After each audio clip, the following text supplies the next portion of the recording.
Buenos días, Ernesto Recknick, biólogo molecular, residente en Estados Unidos. ¿Cómo ves esta segunda ola que ya está en Argentina? Creo que era una segunda ola inevitable. Las olas son allí donde el virus nunca se fue, el virus vuelve.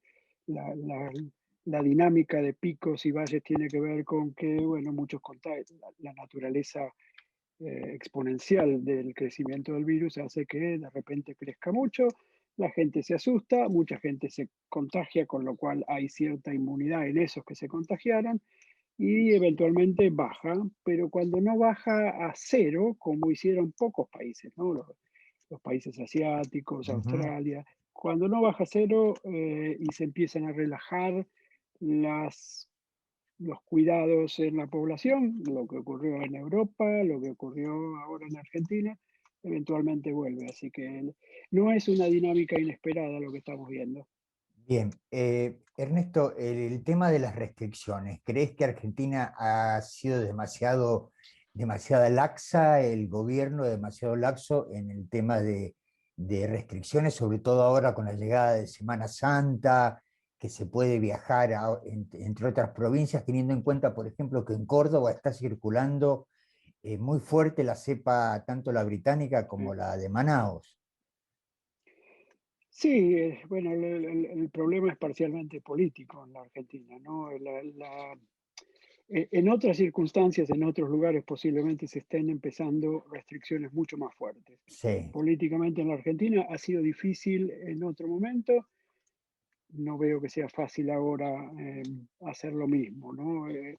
Pero dentro de lo que se debiera hacer, sí, pongamos como ejemplo lo que ha ocurrido en Europa, donde, por ejemplo, Gran Bretaña ahora ha reducido los casos grandemente, en gran parte por las vacunas, pero por la en vacuna, mayor parte gracias a que desde diciembre que están en cuarentena casi absoluta, ¿no? claro. En la Argentina lo que habría que hacer es, bueno, por lo menos las pequeñas cosas que ayudan algo.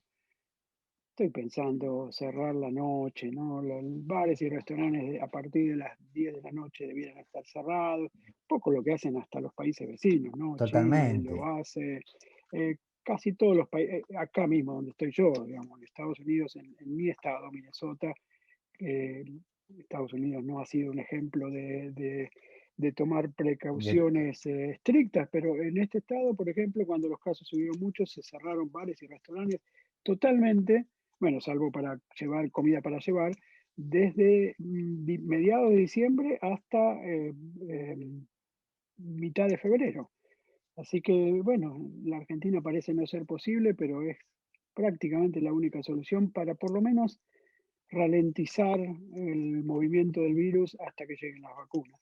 Es Ernesto, lo con único. respecto a las variantes, esta famosa P1, que se originó en Amazonia, y tanto la cepa británica, ¿cómo crees que va a impactar en la población? ¿Y qué diferencia hay entre estas dos cepas y la que nos afectó el año pasado?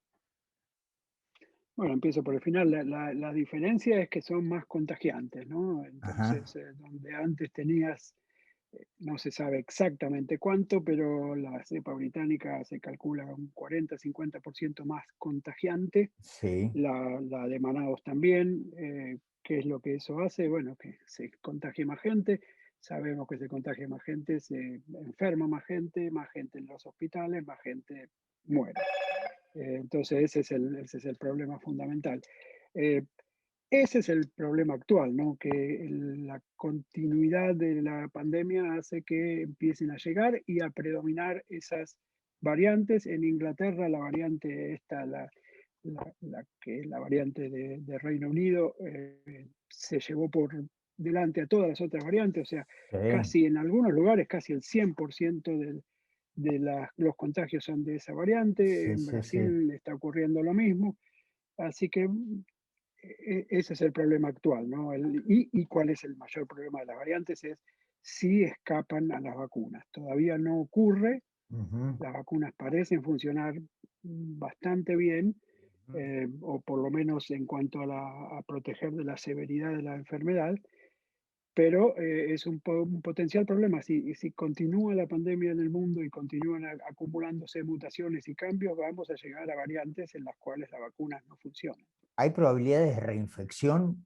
Una persona que tuvo el virus o la cepa del año pasado, la cepa que comenzó todo esto, la de Wuhan, ¿es posible que se reinfecte con la nueva cepa?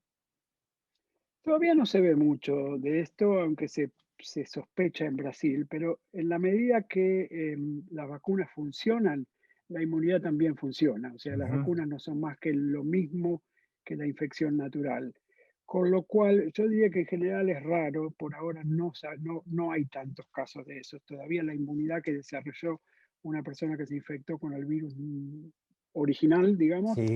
todavía tiene que tener respuesta a estas variantes. Ujú. Pero, de vuelta, como con las vacunas, cabe la posibilidad de que ocurra, ¿no? De que las defensas para el virus original no alcancen con las variantes nuevas. Bien, Ernesto, por último, ¿cómo ves esta política que ha tomado la ministra Carla Bisotti de retardar la segunda dosis? Aplicar la primera dosis y pasar la segunda dosis para mucho más adelante. Lo veo perfecto, me parece que es lo que hay que hacer.